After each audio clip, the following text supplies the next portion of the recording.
Welcome, ladies and gentlemen, to Truth on the Tracks. I'm Brandon Turbeville, your host. Tonight is December 20th, 2015, and this is our Christmas show. We are going to be discussing a number of different issues. Perhaps we'll even discuss the idea of the Christmas spirit at some point, if time allows. In the meantime, I want to remind you that you can catch Truth on the Tracks every Monday night at 9 p.m. Eastern Standard Time. That's when the new show is rebroadcast every week. The show is also being rebroadcast every night on UCY, also over at Reality Bites Radio, and a number of other locations also. Now, also to remind anyone who's just coming in for the first time, if you want to keep track of my work, then go to activistpost.com, naturalblaze.com, and you can also catch some of it at theantimedia.org. But if you're interested in my work specifically, then I highly encourage you to go to brandonturbeville.com, and that is the website where I repost all of the articles, all of the YouTube videos, all of the archive versions of this show. All of the relevant information is there at brandonturbeville.com. That's the website where I have the links to the books. You can go there and click on the Books tab. By the time you hear this, the shopping season is drawing close to an end in terms of Christmas presents and the commercialization of Christmas. And if you're taking part in that, then why not buy someone the gift of my books? It would help me quite a bit, and you would be presenting individuals with information that they may not have otherwise found. So that's my shameless self-promotion there, brandonturbeville.com. Click on the Books tab. It'll take you there. If you're interested in my newest book, The Difference It Makes, 36 Reasons Hillary Clinton Should Never Be President, that book is available online at Amazon on Kindle versions, a Kindle version as well. And, of course, it's free. If you go to my website, it's free. Just click on the PDF, free PDF there on brandonturbeville.com. Now, just to let everyone know that if you're shopping on Amazon, there is a way to support me without spending any extra money. If you just go to brandonturbeville.com, you'll see on the right-hand side of the page, you'll see an Amazon link. Before you add an item into your cart, click on the Amazon link, or you can shop directly through that link, but you could also click on the Amazon link, copy it, paste it after your own code up top in the information bar, and add it to your cart. Or, as I said, just click on the link, sign into your account, click on the link, and then shop through the link that pops up there. Now, you won't be charged extra at all, but I will make a small commission off of your Amazon purchases, and every little bit helps. So that's how you could support my work if you so desire. Now, we've got a lot of information to cover tonight, and we're going to try to get to all of it if we can. Obviously, we need to talk about the foreign affairs version, the foreign affairs aspect of the show tonight. And, of course, we know that Syria is the main focus of this show right now, and is the main focus in terms of foreign policy all across the world. Now, we remember that earlier this month we had a situation in which the United States Air Force struck the Syrian military in Deir el-Zor. This was on December the 6th. The Syrian government has confirmed that a direct assault on the Syrian military did, in fact, take place. Obviously, given the history of the United States in this 5-year proxy war against the secular government of Bashar al-Assad, and the hesitancy of the Syrian government to admit when it's actually sustained damage for propaganda purposes and morale purposes, it's safe to assume that the claims of the Syrian government can actually be believed, and those of the United States can't. So it appears that on the evening of December the 6th, we had 4 U.S.-led coalition planes launching 9 missiles against the Syrian military's Saqa military camp in Deir el-Zor province. Now, U.S.-led coalition planes doesn't mean they were all American planes, but they were part of the U.S.-led coalition. Now, at least 4 Syrian soldiers were killed. 13 others were injured as a result of these attacks. A sizable amount of ammunition, of armored vehicles, military vehicles, various forms of military equipment also destroyed in the raid. The Syrian Foreign Ministry has stated, this is a quote, Syria strongly condemns the active aggression by the U.S.-led coalition that contradicts the UN Charter on Goals and Principles. The Ministry of Foreign Affairs has sent letters to the UN Secretary General and the UN Security Council. Then we also had coalition spokesman Colonel Steve Warren denying the accusations. He says that, quote, we've seen those Syrian reports, but we did not conduct any strikes in that part of Deir el-Zor yesterday, so we see no evidence, end quote. Now, he did admit that airstrikes did take place in the region, but he claimed that they were conducted about 55 kilometers away. What shall we say? The duplicity of the United States and this coalition should be carefully noted, because in the past, the U.S. has claimed that Assad was massacring innocent civilians, engaging in chemical weapons attacks, indiscriminately barrel bombing civilian areas. All of those claims, of course, have been thoroughly debunked and have been proven to have been the handiwork of the Western-backed terrorists themselves. So it's the track record of the U.S. to say that this is questionable, to say the least, especially when it comes to the events in Syria.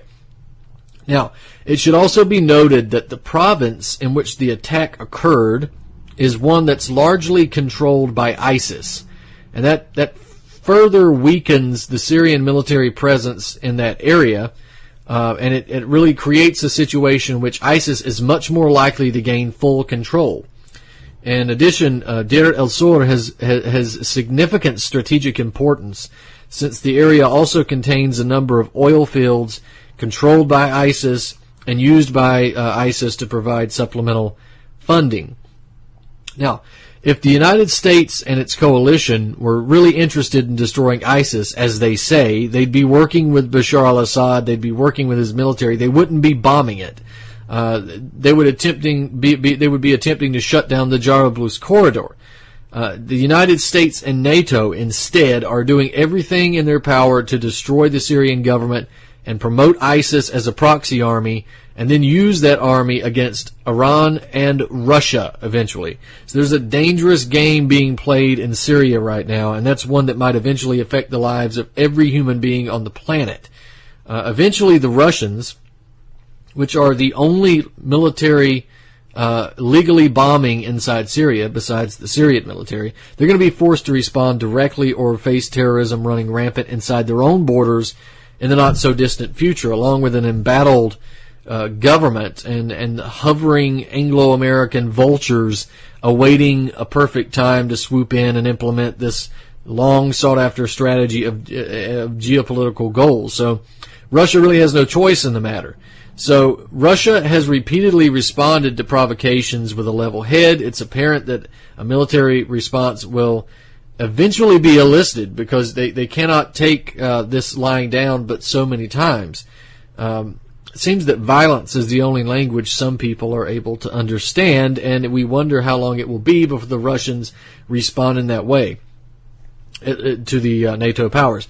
So we've got NATO powers, we've got the GCC, we've got Israel, the United States, clearly the aggressors in this confrontation, and the responsibility lies with them to cease and desist in these warmongering provocations before it becomes too late for all of us. So much of the world has awakened to this. Much of the world, not necessarily the West, particularly not the United States, but it's high time for the people living here to join the rest of the world's population and start demanding an end to these imperialist foreign adventures. Now, in terms of the oil, I mentioned the oil. We have quite the propaganda display taking place in the mainstream media right now. The mainstream, and we're going to focus particularly on one magazine, one outlet, and one article, has been pushing this ridiculous propaganda line that it's Assad who is funding ISIS by purchasing ISIS oil, that it's Assad. Well, needless to say, it's not Assad. And just when the propaganda coming from the Western mainstream media and Western governments couldn't get any dumber, they come right along and top themselves with this type of bullshit, really. There's no easily disproven claims of chemical weapons use by the Assad government this time, or new and creative ways to accuse Assad of killing his own people. This time, they are revealing that it's Assad who's actually funding ISIS by buying oil from ISIS. And the particular article that I'm referring to is from the Daily Beast. It's written by a Michael Reed, and it's entitled "Revealed: Assad Buys Oil from ISIS." And this article really functions as much an attempt to cover up the increasingly well-known connections between Erdogan family and ISIS's stolen oil industry. That's a connection, by the way, that's been reported on by many in the alternative media for some time, but it's gained more popularity with the Russian demonstration of the Erdogan-ISIS links in regards to the stolen oil. So that's an attempt by the Daily Beast to cover that up, but it's also an attempt to divert away from it and push blame onto the Assad government. So this is what the Daily Beast has to say. You got to read a little bit of this here. It's true Turkey has long been accused of complacency when it comes to the self-proclaimed Islamic State, or ISIS. Turkey's NATO allies regularly call for it to do more, including sealing the border with Syria. But Moscow accused Ankara of something more sinister: state sponsorship of a genocidal terrorist group that's tearing Iraq and Syria apart and attacking foreign capitals with suicide bombers, end quote. Now, if you read the whole article, you can tell by the tone that Reed is writing these words indignantly. He's recounting the insult that poor Turkey has had to endure at the mouths of the nasty Russians. But, of course, the fact that Turkey is a state sponsor of terrorism, that is without question. No matter how indignant Erdogan and the Daily Beast might pretend to be, there is no question that Erdogan and his Turkish government are supporting terrorism in Syria. That is beyond question. Now, the pro-war outfit, the Daily Beast, is taking the propaganda now to the absurd, the level of the absurd, and they're doing so in relatively short order. So it writes that the true culprit funding behind ISIS regarding its oil purchases is the Assad government. And it says, quote, Russia's accusations point to one basic question: who really buys ISIS oil? Turkey doesn't rank high on that list. The awkward truth is that the Assad regime, which Russia is backing to the hilt, ranks higher, end quote. So the evidence for the Daily Beast's claim. What is the evidence for the claims made by the Daily Beast that Assad is buying oil from ISIS? At best, it's circumstantial, and that's at very best. Now, Michael Reed here is painting a picture of an ISIS oil industry that's quite similar to what you might find in the United States. Like, presumably, they used these examples so that the American audience might more easily identify with the examples that they're trying to present. So this predictably backs up the State Department line that ISIS relinquishes ownership of the oil at the pump. Of course, nobody in their right mind has ever suggested that ISIS is maintaining ownership of the oil throughout the entire life of the oils, the lifespan of the oil, from beginning to end. After all, it's the nature of selling something, right, at some point to relinquish control over it. So nobody's suggested anything else. The Daily Beast, however, is arguing that because ISIS does not extract, refine, and transport the oil by using their actual fighters, it's not the main party guilty of stealing the oil and funding itself, right? So instead, the article is blaming locals for either cooperating with ISIS, being forced to cooperate with ISIS, or simply doing whatever they have to do in order to survive the ISIS control over their region. The fact that the Daily Beast is attempting to draw down the amount of oil ISIS is allegedly producing and selling. And this is also important because it was presented to the American public only a few months ago that ISIS was actually selling oil in order to fund itself. The Daily Beast is now trying to draw down the amount of oil that ISIS is allegedly producing and selling. Americans have been told that ISIS is an actual state that's capable of running its own oil ministry, funding itself independently. But why now, all of a sudden, is ISIS oil not that much oil?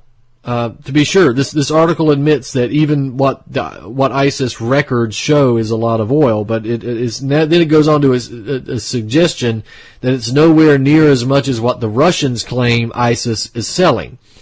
They do all this as if the Russians were the purveyors of the self-sustaining jihadist state myth to begin with.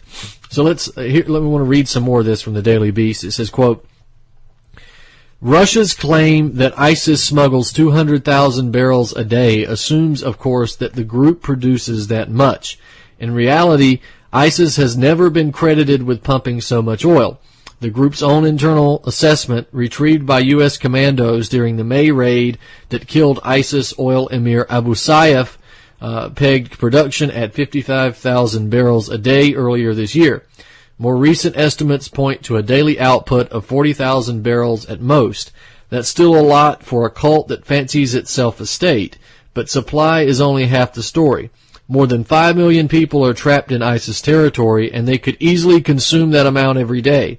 ISIS is also at war.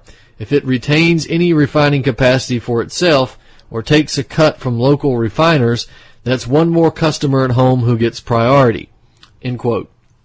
So, now, the killing of Abu Sayyaf, I must mention, is incredibly suspicious itself, and that's considering the parallel reports coming from the United States and the Syrian government as to what really took place and who was actually killed, as well as who was responsible for the incident to begin with. Regardless, if the oil sales were illicit, as we have been told from the very beginning, would it not stand to reason that much of it does not go through the official channels and much of it doesn't find itself on the place of a record book? Is that not the nature of illicit commerce? And what about that domestic consumption Reed is talking about? Are we to assume that domestic assumption doesn't exist and that there's no consumption in the ISIS-held areas themselves? Anyway, Reed goes on to his only evidence, or should we say non-evidence, that ISIS is selling oil to the Assad regime. This is unproven and highly questionable accusations against a Syrian oil man by the name of George Haswani. The European Union and the United States are united in accusing Mr. Haswani of buying oil from ISIS and providing it to Assad. Despite being unable to even conclusively prove that Assad and Haswani are closely connected, the EU and the US have slapped sanctions on Haswani as an individual. So, what is the basis of the claims being repeated by the Daily Beast as fact? Well, they are accusations from Recep Tayyip Erdogan, the president of Turkey, and the father of one of the top buyers of ISIS oil, and the father of the Florence Nightingale of the jihadist cause. That's it. Nothing more. It's accusations from Erdogan. So according to the Daily Beast and the U.S. State Department, one of the kingpins of the ISIS oil industry, who is also a notorious and blatantly obvious ISIS supporter, makes an accusation after his own feet were being put to the fire, and automatically the accusations are considered true. That kind of logic might work for the Daily Beast and its regular readers, but for those of us who demand evidence of media organizations' assertions, it simply doesn't work that way. Beyond that, Reed uses the Syrian oil ministry's alleged inability to count for tens of thousands of barrels of oil to the satisfaction of this shadowy trade press that most likely is centered in the West or handpicked by the State Department and its media mouthpieces. Maybe there's some in Riyadh or Doha, somewhere like that. But considering half of the country has been overrun by Western-backed cannibals and the other half is either in constant combat or under the threat of constant combat, it's logical to assume that not every detail of oil is going to be meticulously kept at pre-war record-keeping standards. So the Daily Beast sees this as this fact, this reality, this existence of these facts on the ground as a potential propaganda opportunity. Eventually, in the article, Reed comes around to the most ridiculous and pathetic conclusion of all, that ISIS is selling its oil to the Assad government. And the evidence cited above is used to prove this case, right, that I've just discussed over. The evidence that we've just gone over in this show is cited to prove this case. But beyond the vague accusations and undocumented assertions, the case simply is not there. But that doesn't stop them, right? The very idea that Bashar al-Assad's government is purchasing oil from ISIS is about as logical as a Jewish organization purchasing bread from the Nazi Party. Why on earth would the Syrian government purchase oil from ISIS when the sole purpose of ISIS is to destroy the Syrian government, and the purpose of the Syrian government is to destroy ISIS? Sure, Assad needs the oil, but how would it benefit either party to strengthen the other? Would ISIS not want to deprive Assad of much-needed oil? Would Assad not want to deprive ISIS of much-needed funding? Only in the pages of the Daily Beast and the State Department briefing sheets is such a situation plausible. Now, Reed admits that there's been ample evidence that fuel was being smuggled into Turkey, but he claims that type of smuggling is no longer taking place due to airstrikes, and he means the American airstrikes. But that's exactly the point. Russian airstrikes, not American ones, and we've gone over that here on the show, Russian airstrikes have been targeting ISIS oil refineries and oil shipments. If the shipments have stopped, it's because the Russians have bombed them. That does nothing but prove the Russians correct. That doesn't prove the Daily Beast or the United States correct. Despite the fact that the Russians have released a number of pieces of evidence demonstrating Turkish cooperation with ISIS oil smuggling, the Western mainstream press and the Western governments are now off in damage control mode. If it becomes popular knowledge that the United States and the rest of NATO are working closely with a country that blatantly supports ISIS, the people of those countries may eventually come to understand that the U.S. and NATO plan is not to defeat or destroy ISIS, or to destroy and degrade, as Obama put it, but to perpetuate it and continue to use it as a proxy army in the Middle East and beyond, even into Russia. So understanding that ISIS is entirely a creation of the West would necessarily follow soon after that. With that in mind, Reed, in this article, look a little further, he closes this propaganda piece by saying that, quote, Russia's reputation for misinformation is well established, and Moscow doesn't make distinctions in Syria. In Putin's eyes, every rebel is ISIS, and every truck carries ISIS oil. Good. At least somebody understands. It's true. Every rebel in Syria is ISIS. They've always been ISIS. Regardless of the amount of times the Western press wants to call them activists or protesters or rebels, they're ISIS. They're terrorists. They're jihadists. They always have been. Now, let's move a little further because I want to go ahead and destroy this Daily Beast State Department myth once and for all. If it's not Assad buying the oil, who is it? Now, the mainstream media obviously exaggerates the ability of ISIS to extract and ship and collect enough oil to fund itself, particularly in such a way that's allegedly under the nose of the world's most effective surveillance and military states. ISIS is, no doubt, selling stolen oil to foreign powers. That's happening. But ISIS isn't engaging in oil deals without the knowledge of NATO, since it's precisely NATO that it's doing business with. In fact, one of the principal smugglers conducting business with ISIS is Bilal Erdogan, the son of the Turkish president Recep Erdogan, who has been perpetuating some of these myths against Assad. Now, Bilal owns several maritime companies. He's allegedly signed contracts with European operating companies to carry Iraqi stolen oil to different Asian countries. The Turkish government is buying Iraqi stolen oil, which is being produced from the Iraqi seized oil wells. Bilal Erdogan's maritime companies own special wharfs in Beirut and Ceyhan. These ports that are transporting ISIS's smuggled crude to Japan. Japan-bound oil tankers from there. Now, Vice President of the Turkish Republican People's Party, the CHP, Gürsel Tekin, has even stated on record that the oil was being smuggled into Turkey via BMZ, That's a shipping company owned by Bilal Erdogan. This is what he says, quote, President Erdogan claims that according to international transportation conventions, there is no legal infraction concerning Bilal's illicit activities, and his son is doing an ordinary business with the registered Japanese companies. But in fact, Bilal Erdogan is up to his neck in complicity with terrorism, but as long as his father holds office, he will be immune from any judicial prosecution. He also said this, a family business and President Erdogan's close relatives hold shares in BMZ and they misuse public funds and took illicit loans from Turkish banks, end quote. Now, how does this work? How does this oil go from Iraq and Syria to Turkey and all that?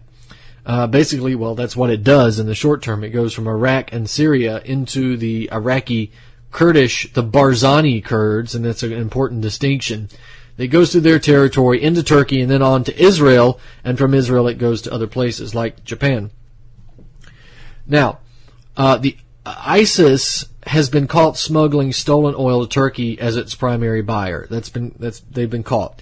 Oil tankers have been heading from Syria and Iraq to the Turkish city Zakko, that's located close to the Sirnak province. Both are on the borders with Syria and Iraq. Every oil convoy consists of about 70 to 100 tankers. And on the other side of the border, the oil smuggling guys, the smugglers, are waiting for these convoys and the oil that carries them. So these oil smugglers are Syrian, they're Kurdish, they're Iraqi, they're Turkish, even Iranian. Sure. All of them have sympathies with the terrorists, and that's important. All of them have ISIS sympathies. Now, the one who is directly responsible for the oil cargo provides it to the highest bidder, and in return for that, they take a piece of the pie in dollars. And some drivers receive the empty oil tankers and return back with it, while others who have an official license take the full tankers and transfer it into Turkey. So this information comes from a source in the Iraqi Interior Ministry who obviously didn't want to give his name. And after subjecting that stolen oil to a preliminary refining, it's brought into Turkey as a waste product through Ibrahim Khalil crossing. That's a single gate there. And this is the border between Turkey and Iraq, which is strongly held by Turkish troops, Turkish planes, Turkish checkpoints, all that. Nobody can cross it without Turkish knowledge and Turkish permission. So when the oil enters the Turkish town of Silopi, the Iraqi nest of oil smugglers gets its money, and they receive that money from a gentleman by the name of Haj Farid, or Dr. Farid. He's an Israeli-Greek dual citizen. He's a Greek national, but he's got a dual citizenship with Israel. And Dr. Farid, he's sort of the Israeli broker. He's the one who coordinates between the mafias, which own the stolen oil, and the three main companies who receive it and buy it and transport it through Dortyal, Cihan, Mersin, the Turkish ports. In order to ship the oil to Israel via oil tankers, the last station of Syrian Iraqi oil would have to be Ashdod. That's where it would have to be. And the rest of the money after that obviously is sent to the death squad jihadist monkeys in Syria and Iraq.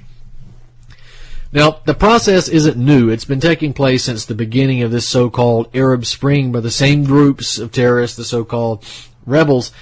Al-Nusra Front is active in many of these areas. They're inking deals with local tribes. They're controlling as many oil fields as they can. Several of them remain of the oil fields remain unclear in terms of ownership, and that's allowed the illicit trade to really take place and in full force.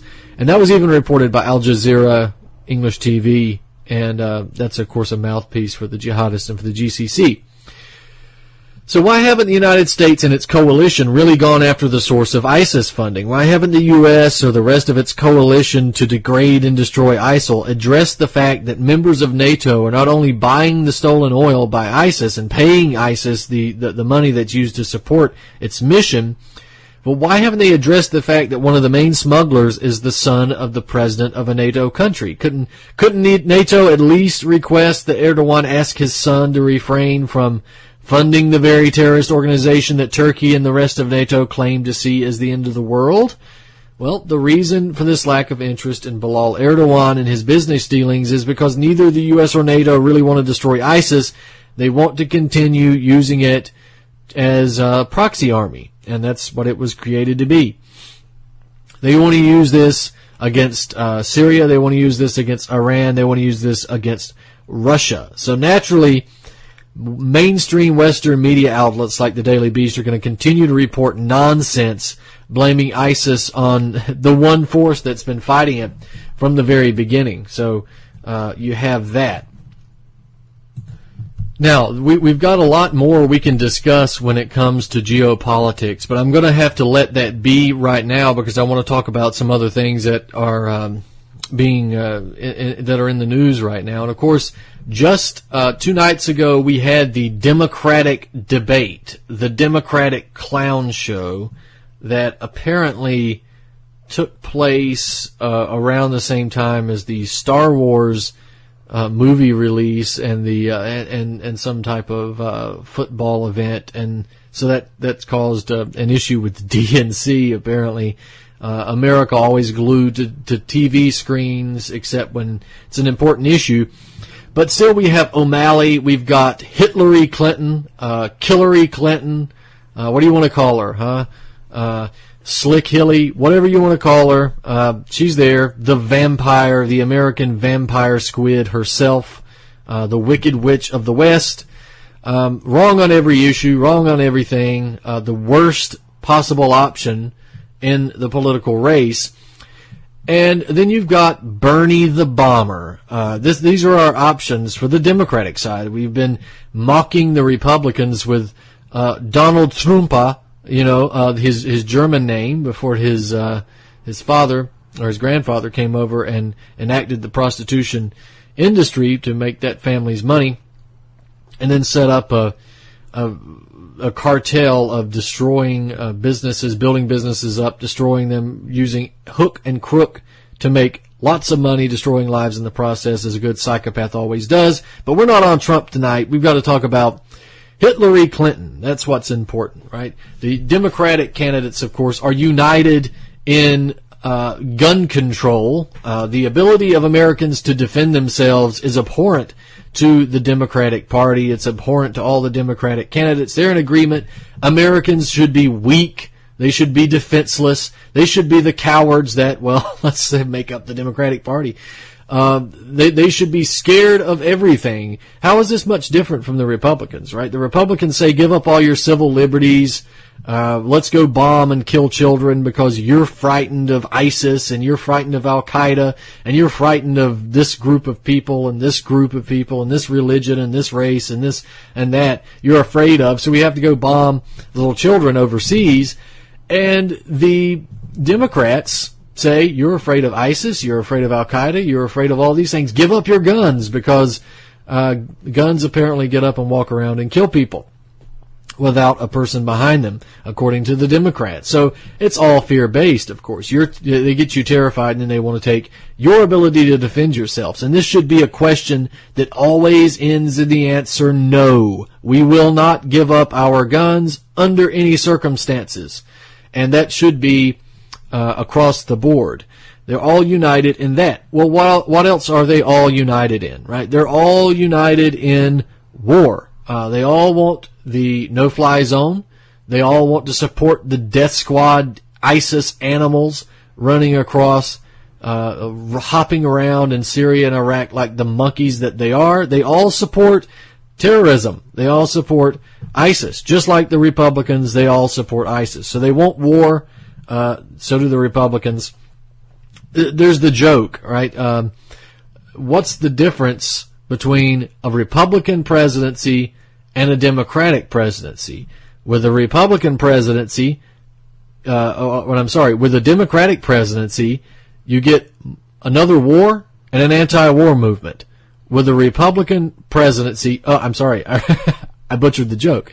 With a Republican presidency, you get a new war and an anti-war movement. With a Democratic presidency, you just get a new war. And that is that's the truth, unfortunately. with a Republican, the leftists can get out and feel like it's the 1960s again and protest a war. When it's a Democrat that enacts a war, there's no anti-war movement. It's all humanitarian bombing. It's all responsibility to protect. It's all women's rights or some silly social justice campaign that still results in the bombing and death of thousands and thousands and thousands of people. But let's not get off too far on the discussion. I want to mention Hillary Clinton right now because she has to be stopped. And I refer you to my book, The Difference It Makes, 36 Reasons Why Hillary Clinton Should Never Be President. Buy it. Give it away. Send it to other people. Get the free version. Send it out. Pirate it. I don't care. Get it out for free. Just keep this woman away from the White House. Now, I want to do a flashback here to some of Hillary's greatest hits. As part of her campaign against the secular Syrian government and toward the destruction of Syria as a nation, Clinton has maintained the position as Secretary of State and presidential candidate that Assad has to go. And like her role in the absurd propaganda push to overthrow and murder Gaddafi, Clinton has been the purveyor of similar outrageous lies levied against the Syrian government and Assad as an individual. Now, she admitted early on that Assad was seen as a reformer after he came to power in Syria, but despite that, she nonetheless helped lead the charge in the campaign for kicking him out. And considering her subsequent statements as she tried to help drum up support for ISIS and Al-Qaeda as well as the U.S. military invasion of Syria, according to Hillary, the reformer must go. This is what she said on June 30th, 2012. We are dealing with not only a murderous regime in a combustible region, but the potential for that region to be gravely affected by the continuance of this violence. But the stakes of inaction by the international community are just too high. If Syria spirals further into civil war, not only will more civilians die, not only will more refugees stream across the borders, but instability will most certainly spill into neighboring states, end quote. Now, on July 17th of the same year, 2012, she says, quote, I can't put a definite hour and minute on it, but the Assad regime is not going to survive. I just wish it would end sooner instead of later. That would be the best signal we could send to Assad that his days are numbered, end quote. So she didn't stop with calls for Assad to step down. She continued her absurd and patently stupid commentary aimed at propagandizing the American public into believing that Assad was Syria's butcher, a brutal dictator, some other type of name that she would come up with. Some type of sectarian fascist, I think, is what she was often hinting at. So during the hysteria orchestrated by Western governments and their lapdog media outlets regarding the Hama massacre, for instance, Hillary said, quote, the regime-sponsored violence that we witnessed again in Hama yesterday is simply unconscionable. Assad has doubled down on his brutality and duplicity, end quote. Of course, has any informed observer reported long before any mainstream outlet, the Hama massacre was a propaganda scam that was perpetrated on Western audiences by NATO governments and the proxy Syrian National Council. As it turned out, the massacre was actually a battle between the government forces and Western-backed jihadists, not a massacre of innocent civilians. It was not a heartless slaughter. It was a battle. Western media outlets simply relied on reports by the Syrian National Coalition as the typical activists say vein of journalism with no facts to back them up. Activists in this context can rightly be translated to mean death squad fighters and terrorists. Okay, that's the activists say type of journalism. So the alleged massacre, just merely one in a long line of manufactured massacres and chemical weapons attacks used by the West and promoted by Hillary Clinton that were later or very soon after proven to be false. There's been a number of others. Now, Clinton has repeatedly argued for increased assistance to the death squads, to the terrorists, finding herself even more to the side of warmongering than even Obama himself, the head of the administration that's seen the bulk of the training and arming and deploying and directing of jihadist death squads across Syria. Of course, there's never been such a thing as moderate rebels in Syria. I already said this, right? The so-called moderate rebels are nothing more than foreign-backed extremists raping and beheading and cannibalizing their way across the Middle East with impunity. That's what they are today. That's what they've been since the beginning of the Syrian crisis. Now, as I mentioned earlier, Clinton was well aware of the fact of the jihadist nature of these so-called rebels in Syria. But like in Libya, Clinton did much more than simply argue for the arguing and training of those terrorists. She assisted in arming and training them through her policies as Secretary of State. She continually states that she argued for the arming of the rebels in Syria, but was overruled by Barack Obama. But the truth is that the State Department was already heavily involved in arming these terrorists. State Department official Robert Ford, the ambassador to Syria, was a well-known death squad organizer on the ground as far back as 2009, the same year that Hillary was appointed to her position as Secretary of State. So this was happening before and during her tenure. So the policy of organizing, arming, and training and directing terrorists in Syria was a policy of the State Department when she took over the position, during her tenure in the position, and after she left it. So we should also remember that in a massive propaganda attempt by the United States to justify American airstrikes against the Syrian government under the justification of the chemical weapons attacks, which were, again, later demonstrated to have been conducted by the Western-backed terrorists, Hillary Clinton was an absolute cheerleader of the plan. This is what she said. The Assad regime's inhuman use of weapons of mass destruction against innocent men, women, and children violates a universal norm at the heart of our global order, and therefore it demands a strong response from the international community. She would later go on to claim that the failure to bomb Syria resulted in the creation of ISIS. But we have a somnambulant population here gorging itself on television. They might be convinced, but to anybody with a shred of knowledge about Syria, her claims are absolutely absurd. But what should we expect from Hillary Clinton, from Hillary Clinton, right? This is her history indeed. Now, if we have some time, I'd like to go through a little more about Hillary. Bernie is now apologizing. Obama took a lot of heat for his apology tour. Bernie should be taking heat from his apology campaign, right? He's tired of hearing about Hillary Clinton's damn emails. He gets her off the hook for that in the campaign. Bernie's now apologizing for his campaign stealing data from the Clinton campaign. He's apologizing for this. He's defending Hillary for that. Bernie's a wet rag. That's what Bernie is. Now, the war record of Hillary, that's something we should quickly look at. We'll get Bernie eventually, but Hillary's the biggest danger, and it would be nice to see Hillary not make the Democratic primary. So in that sense, we're not endorsing any of these fools who are running for office, Democrats or Republicans, but we are endorsing no Hillary Clinton for the Democratic nomination. So good luck to O'Malley, good luck to Sanders in the primaries, and to hell with them afterwards. Hillary's history regarding the Syrian and Libyan crisis, it shouldn't ever be forgotten that Hillary has supported virtually every military conflict launched during and since her husband's own disastrous tenure as president. In 2002 to 2003, Hillary not only supported the push for war in Iraq, she voted for the invasion.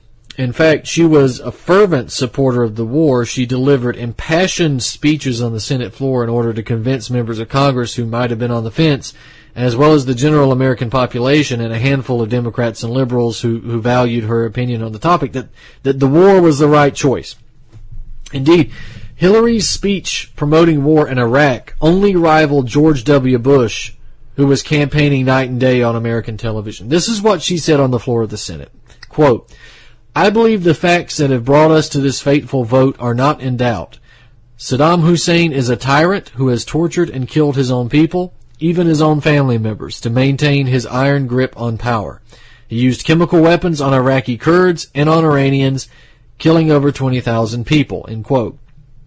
So in that same speech, she went on to detail not only why she believed the U.S. should begin its invasion, but also she insinuated that the operation, if the first Gulf War was anything to go by, would not result in a long drawn-out conflict, but a war more like the first, which didn't last so long. She did not state this directly, but the implication was that it was time to go in and finish the job. It was also insinuated that much of the work was already done. Quote, in 1991, Saddam Hussein invaded and occupied Kuwait, losing the support of the United States. The first President Bush assembled a global coalition, including many Arab states, and threw Saddam out after 43 days of bombing and 100 hours of ground operations, end quote. So you see what she's implying, that it would be fairly easy. So she also stated that after the first Gulf War, quote, the United Nations imposed a number of requirements on Iraq, among them disarmament of all weapons of mass destruction, stocks used to make such weapons, and laboratories necessary to do the work. Okay, she rushed to point out that the international community, quote, what she refers to as everyone, that they knew that Saddam Hussein had weapons of mass destruction. This is what she says, quote, the UN inspectors found and destroyed far more weapons of mass destruction capability than were destroyed in the Gulf War, including thousands of chemical weapons, large volumes of chemical and biological stocks, a number of missiles and warheads, a major lab equipped to produce anthrax and other bioweapons, as well as substantial nuclear facilities. End quote. Now, as the Washington Times pointed out, there's an article by the Washington Times where this is what they say. She expressed support for her husband's decision in 1998 to push for regime change and ripped the UN for putting limits on its inspections. And she went on and on about Saddam's weapons of mass destruction stockpile, saying he held so many secret sites that were huge compounds well suited to hold weapons labs stocks, end quote. Well, Hillary, in that speech, she went for broke. She declared that Hussein was on his way to developing a nuclear weapon, and he would use that to destroy the Middle East and even the United States. She said that Saddam, quote, left unchecked, will continue to increase his capacity to wage biological and chemical warfare and will keep trying to develop nuclear weapons. Should he succeed in that endeavor, he could alter the political and security landscape of the Middle East, which, as we know all too well, affects American security, end quote. So Clinton then goes on to brush off her treasonous assistance to drum up an illegal and immoral war in Iraq as a mistake. The truth is that anybody with the political judgment knew that this war was a mistake, that it was wrong, that it was based on a lie. And she also attempted to blame what she calls faulty intelligence of the Bush administration for that decision. But it was Hillary Clinton herself who once referred to the intelligence as undisputed. Okay, she even went on the floor of the Senate and said this intelligence is undisputed. This woman has no shame. Psychopaths generally tend not to do that. Have shame, that is. Now, Clinton was also an avid supporter of an Afghanistan surge that was conducted by Obama during his first year in office. She argued for an even greater surge. She suggested that leaving too early, quote, would signal we were abandoning Afghanistan, end quote. It is interesting that Clinton opposed the Bush surge in Iraq in 2007. She voted against that during her tenure in the Senate. This vote is very important, though, because that marks the only Clinton vote that was opposed to greater use of the U.S. military. What's interesting, though, is that it was later revealed that her opposition vote was nothing more than political grandstanding due to the fact that the Democratic primaries were right around the corner. In fact, this much was revealed by Robert Gates, the former Secretary of Defense, who wrote that he witnessed Clinton tell Barack Obama that she, quote, this is the quote from the book, she had opposed George W. Bush's last-ditch effort to salvage the Iraq War, the 2007 troop surge, because of the politics of the 2008 Democratic primaries demanded it, end quote. So that political maneuvering reveals two things. One, that Clinton truly supported increasing the number of U.S. forces in Iraq. And two, Clinton was willing to sacrifice the lives of American servicemen and women the financial future of the country, and the countless lives of innocent people on the line for even a minor political strategic position. Now, she was a staunch supporter of the war in Afghanistan. That's yet another in a long list of Clinton-supported wars based on lies and half-truths and deceit.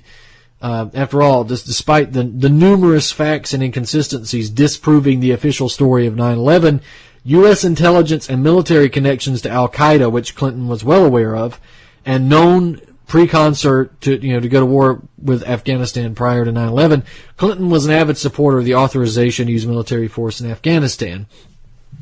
She even went so far as to bring in the gender issue. This is a tactic which she is famous for. She argued that an invasion would not only be a way to fight terrorism, but it would be a way to improve the lives and condition of women who suffered under the Taliban. So, to Hillary, war is not to protect the United States. It's not to protect American citizens. It's not to protect and defend the country. It's not even to protect and defend American interests. It's not even to export democracy. It's to export social justice. It's to export feminism. What can we say about the wars that we've seen lately if they're not a war on women? Now, when it came time for an even more brazen war campaign based on lies and the machinations of the ruling administration and its media mouthpieces, Clinton was on board again. And in 2002, she voted for the Iraq war resolution. She vociferously promoted the cause for war, and she argued that once the war had taken place, that we could not leave too soon. On the question of Iran, Clinton has not only pushed the nonsensical line that Iran was developing nuclear weapons and presents a major threat to the world, what she means is the United States and Israel, but she also suggested that military action against Iran is legitimate. Going back to 2007, actually, she stressed the option of launching airstrikes to keep Iran from getting a nuclear bomb. Like most people in her camp, she acts like a preemptive attack would be quick and easy. She said that on a number of occasions, didn't she? Instead of being, the opening salvo in a round of a war that would not stick to her script any more than Iraq stuck to Bush's. We gotta rush through this. We're gonna have to continue the rest of this discussion next week, obviously.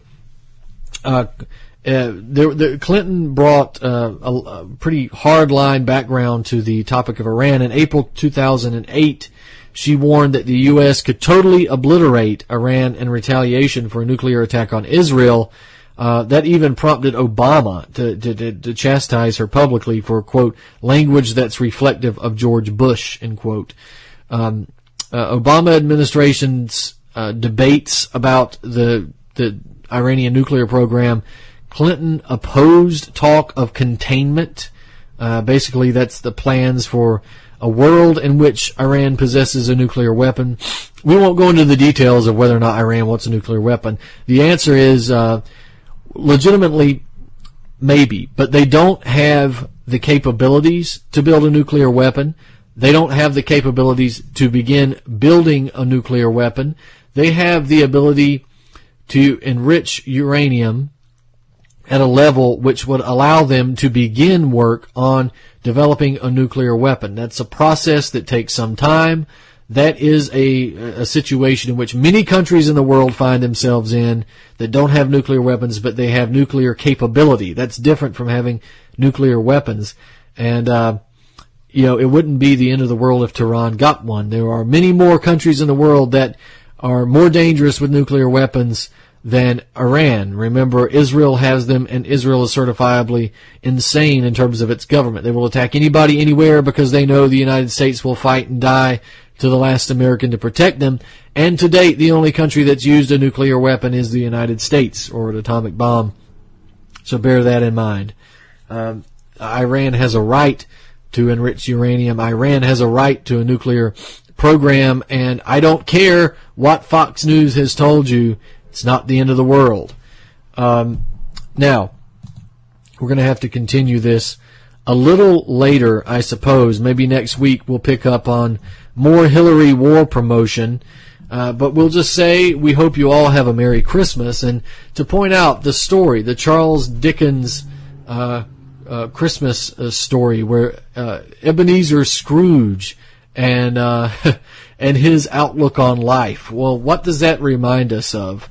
That reminds us of Wall Street, and it reminds us of Austrian school economics, an unfortunate theory of economics which is also growing in interest in the alternative media, this idea of unfettered capitalism being a good idea, the idea that we shouldn't have a minimum wage at all, that we shouldn't have a higher minimum wage, that unions are bad, workers' rights are bad, a social safety net is bad, and that it all ends up as socialism, that it's all some commie conspiracy to I don't know what, take over the world or something. Of course, there is obviously communist conspiracies that exist, but workers' rights isn't one of them. That was influenced. But if you're of course, that movement was infiltrated by the communists at one point, obviously. But if you're a worker, if you're lucky enough to have a job in this area, an era of free trade, remember, if you don't have a job, it's not because, as Donald Trump says, we just lose to China. That's a stupid and simplistic explanation. What does that mean? The reason we lose to China is because we sent them all of our jobs, and we paid for the privilege of doing that. It was NAFTA that sent them to Mexico, subsequent trade agreements that sent them to South America, and more subsequent trade agreements that sent them to China. It was the policy of high protective tariffs that kept those jobs in America to begin with, and that is, of course, government involvement. Yeah, high protective tariffs. It was a lot better when we had that, wasn't it? When we didn't have free trade. So, if you're lucky enough to have a job, the very fact that you make $7.25 or over, you can thank the labor movement for that, because without that you might be making a nickel, you might be making $1 an hour, you might be making less than illegal immigrants make today, because the labor movement stood up for you. You might, if you're working 5 days a week, then and not 7, right, for the same amount of money or even less, then you can thank the labor movement. You can thank the labor movement for many things, and we don't support the idea of Ebenezer Scrooge as a legitimate economist in the way that the Austrian school does. So we're going to talk, obviously, a lot more about that in the coming weeks and what we are proposing. We've done that for some time, but we're going to be clear about that as well. Ladies and gentlemen, this has been Truth on the Tracks. I'm Brandon Turbeville. You have a Merry Christmas, and we'll see you next week.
Skateboard, and you're listening to UCY.TV.